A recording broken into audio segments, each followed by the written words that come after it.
So we are holding on the fourth page of the copies, on page Ches, on Gimel, that's line 10. We were talking about the idea of Re'eyes Charpaseinu, the idea of seeing our both Charpaseinu in a negative, our embarrassment, our shame, and the Ma is something that's our Pnimis, our Neshama, that we lost. That's the level of the Tzelem HaAdam, and that's the Ruach Shtus, but that's a foreign thing to the person. And that's why there could be, on the other hand, there's a level of Cherpaseinu from the positive, that the Baal Shem Tov explained it in a positive, not just in a negative, that there's the level of losing our Ma, losing our Bittul. There's the opposite of it as well. There's the level of the Cherpaseinu, that Mecharfim es Nafsham, that we are throwing away our lives, having total Mesiris Nefesh. And the case that the Baal Shem Tov was speaking about was the great Avos Yisrael that Eden were having for Pidyon Shvuyim, for redeeming captives. And the Rebbe is trying to put together both the negative meaning in the pasuk, Zechor Hashem Mahayolonu Habitu Oreis Charpaseinu, versus the positive, etc.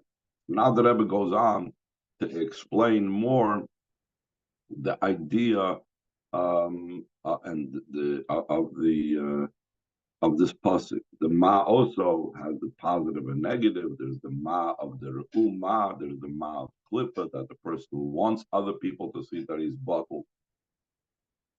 And there's like this two opposites over here that it's talking about.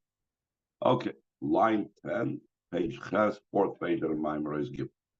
In addition, this was explained in the Mamar in the continuation of the pasuk after it says Zechor Hashem Mahayolanu, in addition to the different things that we're saying about the Ma of Kedusha, the Ma of Klippa, that says Habitu Oreis Charpaseinu, look and see our embarrassment.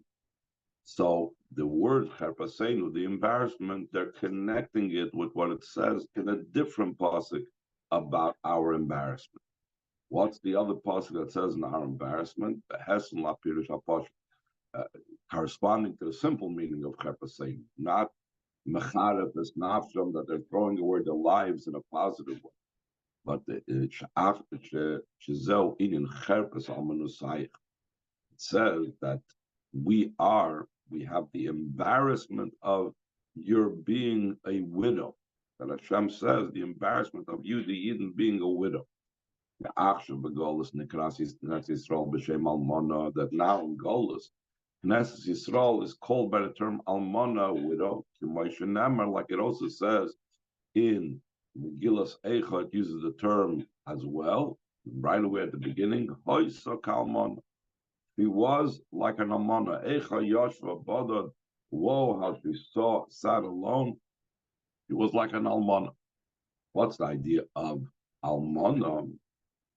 So the Rebbe is going to explain that there is almana in a very subtle spiritual level, and from that subtle spiritual level of almana, it comes down to the lowest most levels. It says in line 14, the idea behind this is the way it begins in the finest level, in the subtlest level, in the highest most level. Isa Gemara is brought down the Gemara Almana al Shem Mona. Now the Gemara says an interesting thing. Why is a widow called Almana? Because it's a mona. She gets 100. Almana ksubas almana. That an almana, her ksuba that she gets is 100 zuz is her ksuba. Not like a unmarried girl that someone that was never married, that her ksuba is 200 zuz. So that's what it means. That's the Gemara says that almana is related to the word mana, meaning 100. So the Rebbe asks,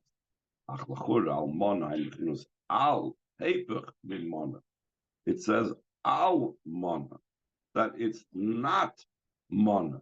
So it seems to be not really fitting in with the meaning of 100 zuz from an almana. It's almana. She doesn't get 100. Therefore, the Rebbe takes it and brings down from another Amarim that almana really means, again, the spiritual realms, not 100. Missing 100. If a person is missing 100, then they are an almana, as we're soon going to explain. But the Roshim is explained in Mamodim almana that when it says that there's not a mona, hainu shechaser ha'inyan the meya sha'arim. It's lacking the idea of 100 levels, 100 gates in the terminology of Chazal. Shem shtei pa'amim chamishim sharabin. 100 sha'arim is twice 50 gates of bina, 50 levels of bina. The idea behind this is in Iksiv, it says in the pasuk by Yizra Yitzchak be'eretz by Yimtza b'shana mea sha'arim. Yitzchak planted in that land, and that year he found 100 levels. In other words, the simple meaning is he found 100 times as much. But in Al Pi Chassidus Kabbalah, 100 gates. That means twice 50 gates have been. The Rebbe asked 23. What's this calculation of 100 gates, 100 levels? Where's 100 coming from? We only find 50, but there's 50 gates of bin, like the Lashon Chazal, 50 gates of bin were created in the world. So that means that there's only 50 levels. How do you all of a sudden double it to increase to 100 if there's only Rak Chamishim Shar bin Nivru Boil? But the idea behind this is what is the 100 gates? There's the 50 gates the way they are from below to above. Meaning the way the lower levels rise up through these gates above. This explains the idea of a gate is an entranceway. But it's an entranceway that can go in both ways. You can exit and you could enter through it. So there's the 50 gates, meaning from below to above, the 50 levels of entering into Kedusha, or being Nis'al even higher in Kedusha. Then there's Kefisha Mamaylamata. Then there's where they come from above to below. The way they are drawn down from the higher level into the lower level, into the world. Top of the next page says, together, they make up 100 gates. It says, to you, Hashem, is the Gedula. And L'cha is the numerical equivalent of 50. So we're saying, then there's Vacharka Ksiv Kichoil Bashamayim V'Oretz. Everything after that, Magdula Guru at first Meis Vahoy Kichoil Bashamayim V'Oretz. So then there's the Kichoil. Kichoil is also Lamed and Chaf, same Lamed and Chaf like the beginning, but flipped over. That's 50. L'cha v'Koil and Moshe Shavim. The words L'cha and Koil are the same letters, Lamed and Chaf. Vishnei Matne Chamisha. Both of them are numerical equivalent of 50. L'cha is meaning to you. We are offering it to you, so it's going upward. It's going from below to above. Koil, the other hand, everything is Malmaylo Lamat. In other words, it's coming down from above to below, and that means when it's coming above from below, so then there's the idea that we are Metzias, we are existing, we have the idea of Yeshli Koil that it says about. Let's actually look at the side in the commentary. It's an interesting explanation on the side. So let's look on the right side of the page, on the commentary, beginning line 14, that he's bringing from a mimer of the Rebbe, Yizra Yitzchak, again, Meir Sha'arim, in Tafshin Chav Zayin. It was a Mugadik mimer from Reish Chodesh Kislev Tafshin Onan. So again, right side of the page on the column of the commentary. It's explained in a different place in the explanation of the 50 gates of Bina.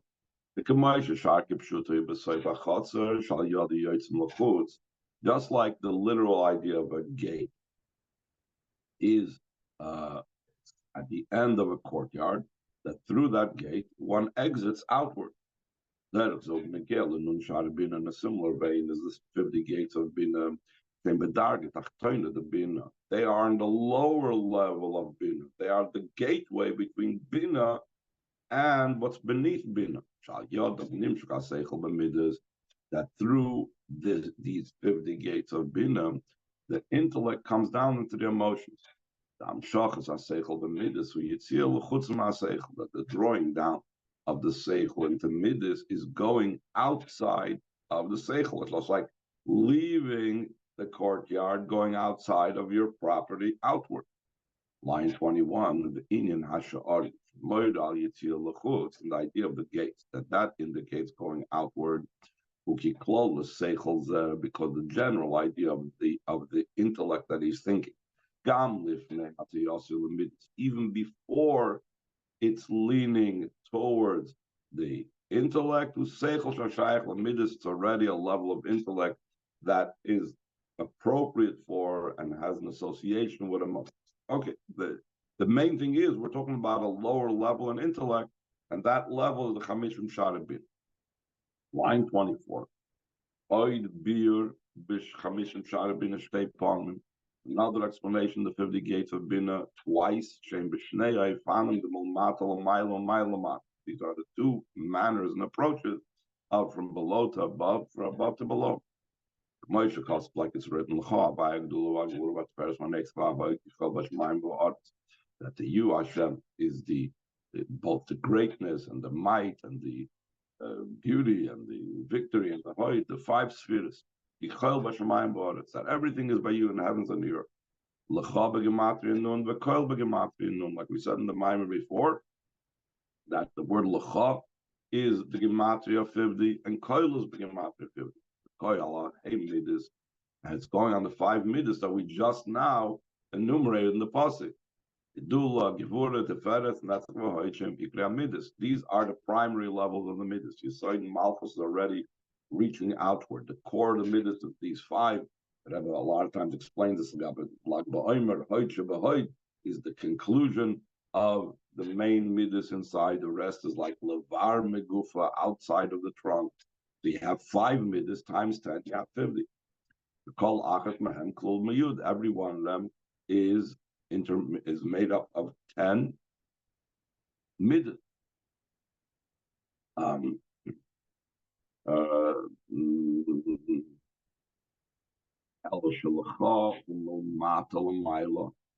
But when it says l'cha, that's from below to above. The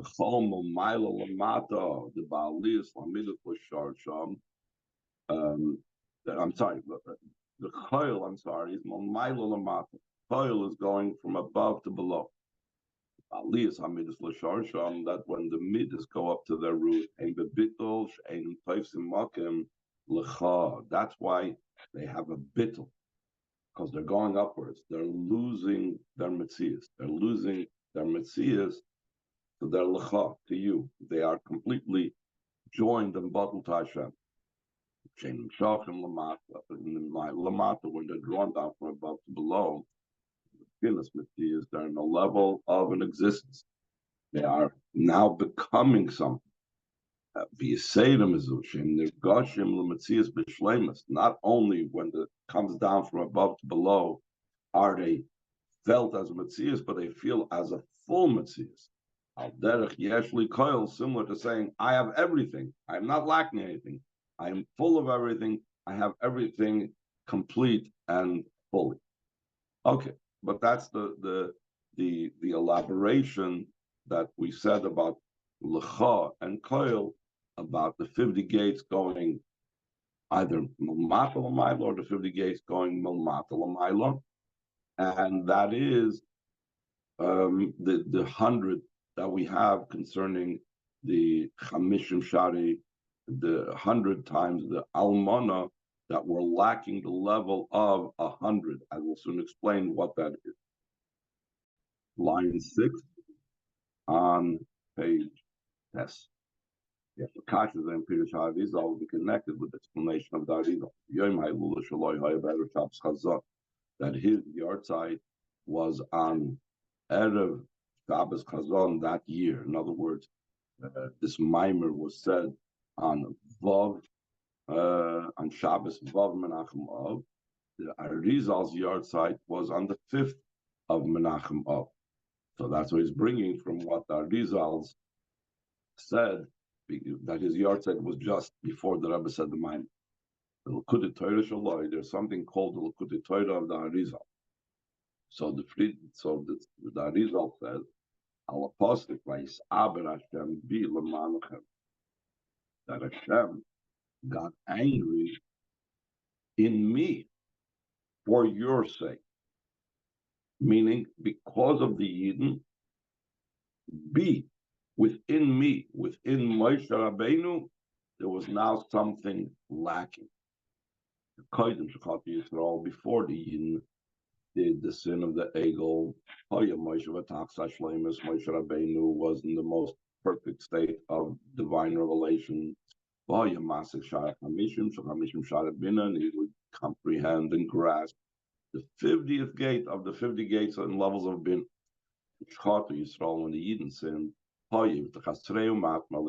it had what's brought down until in the Lashon that you made him lacking a bit from Elikim. Elikim is the name of Hashem that has to do with Bina. Chamishim Shara Bina shows on the completion and perfection of Bina. But Chasreu Me'at Elikim means a little bit of the Bina that he's missing. The 50th gate of Bina he was missing because of the Chet HaEgel. So before he had the 50 gates, because of the Chet of the Egel he was lacking. And afterwards, in the day of Moshe Rabbeinu's passing, remember it says, that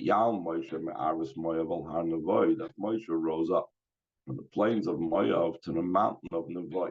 Nun boy. Nevoy could be divided into the letter Nun and the word boy.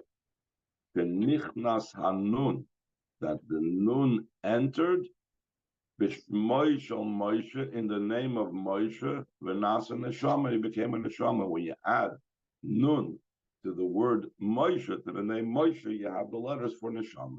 That's how Rizal says that he got the 50th gate, and now he's called Neshama. This is also what Mezritch Magi wrote. Moshe Rabbeinu Ol V'Shalom Hisk B'Chayev Arboim V'Tishim Shara Bina, that Moshe Rabbeinu in his lifetime grasped 49 gates of Bina, but the 50th gate was not given to Moshe Rabbeinu. In the day of his passing, he comprehended and he reached the 50th gate. How come did it have to wait for the day of his passing? Even since this is a revelation that cannot become revealed only when the neshama leaves the body. While the neshama is in the body, it cannot have that 50th gate. So the Rebbe asks on this from what we just now learned from the Arizal. This needs examination. How does this fit in? Well, what was explained before from the Torah of the Arizal, that before the sin he did have the 50th gate, because then he was a neshama in a body. So how is it possible that this could be, since the Mezritch Magid said that it was impossible for any human being to have this, and that's why even Moshe Rabbeinu only had Nun Boy later on. So the Rebbe says, he puts it like, on a back shelf. This is something that needs further examination to how do we fit the words of the Mizrich Magid that a neshama and a body cannot have it at all, versus what the Arizal said that Moshe Rabbeinu had it, but it was taken away and then returned when he passed away. But the Rebbe is not focusing on that question now. Now he's returning to what we were trying to explain about almana. That an almana means that he doesn't have the 100. It says in line 25, bottom of the 5th page of the Maimer, in the almana. Almana, the idea of almana, that he's lacking the mana, he's lacking the complete and perfect avoida of 100 gates, the twice 50 gates of bina that's mentioned before. The 50th gate going from above to below, and the 50th gate going from below to above. It's there on the top of the next page. From the very subtle and very high level of almana, that all he's missing is the 50th gate, comes down the literal and simple idea of an almana. Meaning, like we said before, that the separation between Yidden and Hashem, we also, at the end of yesterday's year, we said, Kisiste Ishtoi, there's a division between the husband and the wife. Yidden are like an almana because there was like a separation between us and Hashem, our husband. The Rebbe now also says, and Eicha says, Eicha Yashu Badad, that she was like an alman. It doesn't say she was an alman. With the letter Chaf, Ki Almana, meaning that she's only like an almana. Loy almana mamish. We are not mamish an almana. The Isha Shalach Bailam Dinas Hayom is like a wife that her husband went to a faraway country, but he is going to return to her. So therefore, it's only Ki Almana. It's only like a almana, but it's not actually an almana. Then I'm considering this is said, remember what happened to us. Look and see our embarrassment. The koyals managos is referring to the time of exile. That then, during the time of Golus, there's the idea of the shame of your widowhood. So he's associating again the cherpa that it says in Perek Hey in Megillah Eicha, Zechor Hashem Mahaylon Habit L'Reis Karpasenu, with the idea that it says in Yeshaya Navi Cherpas Almonasayich, in this like was mentioned before. Therefore, also says Habita Ureis Karpasenu. He says Shaloshoin Habata Humirachik Da. When we use the word Habata, that shows that it's something from afar. Golus because Golus is called far. So therefore, since Cherpas Almonasai is referring to just like an almana that her husband went across the sea, that's the idea of Golus. The Eibishter Kaviyachal has separated and traveled far away from us. So that's why it uses Habita. Look, because it's a far away looking. The Eibishter is looking from where he left us from this faraway place, because Golus is the idea of being far away. So now the Rebbe is going to bring this back to like what we were talking about. How do we connect the positive with the negative, and more so in a practical sense? We're trying to get Hashem to have Rachmanis on us. So what is this doing to bring Hashem's Rachmanis that we should be able to get our goal? We still need to understand the since the request the Chayv is Kedei Lifel Shakadosh Baruch Hu Yetzeinu Golus is the fact that Hashem should take us out of Golus.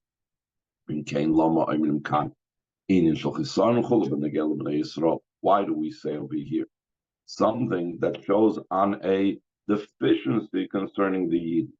we're saying something negative. We're saying about our ma is lost. We're saying about that we don't have the 50 gates, and so Inyan, who so the Rebbe explains the idea behind this is the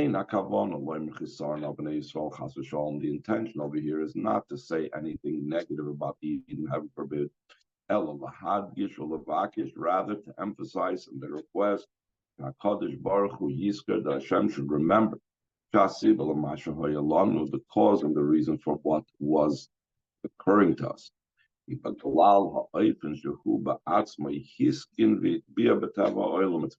because of the manner in which he himself set up and established in the nature of the world. In other words, this is Hashem's doing that we should have this distance. And this is Hashem's doing that we are missing our ma, as we'll soon explain. Line 17. Like, for example, concerning Torah study out of awareness of self. Now, we said before, the ummah, that the person wants that others should see their bittul, and like we brought down before, the story with the Baal Shem Tov, that when he came to a city that was filled with people that had that were known for their Torah learning and Chidushim and Torah, but they had a lack of bittul because of it. So, Shezeu Inyan Madal Umazah, that's the idea of the Ma of Klippa, Ru'uma, see that I have bittul Kaniskal Elsu base, like I mentioned before in Oiz base. So we are telling Hashem, this is what Hashem established in the nature of the world. The beginning of our studies in such a way that we study Shaloi Lishma without doing it not for the sake of the mitzvah, but doing it for ulterior motive. I'll say, Yilmad Adam Torah. Like Haloshan Yasik on the Torah mitzvahs, either it says a person should always learn Torah, or like a different expression, a person should be involved in Torah mitzvahs, afilu shaloi lishma, even not for the sake of heaven, for some other motives. Because out of beginning in doing it for ulterior motives, he's going to come to do it for good motives, for positive motives, for doing it for Hashem's sake. Before, but Rambam Hilchos Tshuva, that is like it's explained in the Rambam at the end of Hilchos Tshuva. Yesh kama dargis b'Yisrael, that there are many levels amongst Eden. Those that serve Hashem out of love, and then there's those that don't serve Hashem out of love, and they serve it because of other motives and so on. So we find that even the Rambam says this, that this is an established part of service of Hashem, that a person progresses from level to level, and they're not expected at the beginning of their avodah to be in such a level where they are able to reach the highest level. So this is an established part, the way Torah put in a person, that a person has to do it in such a type of way where the Torah is done without bit. So Hashem established it now. So this idea is the Chayr Hashem Mahayalanu. We are telling Hashem that the ma that was biased, the negative ma, the re'uma, the lack of bittul in our avodah, the lack of lishma in our avodah, is something that we want you to remember that you placed within us. And because you placed it within us, that is going to go on the mind to explain, we can understand why Hashem should have rachmanis on us. And we are telling Hashem, you're the one that started this, you're the one that began this, so therefore you need to, you will deal with it and accept that this is who we are. We'll stop over here.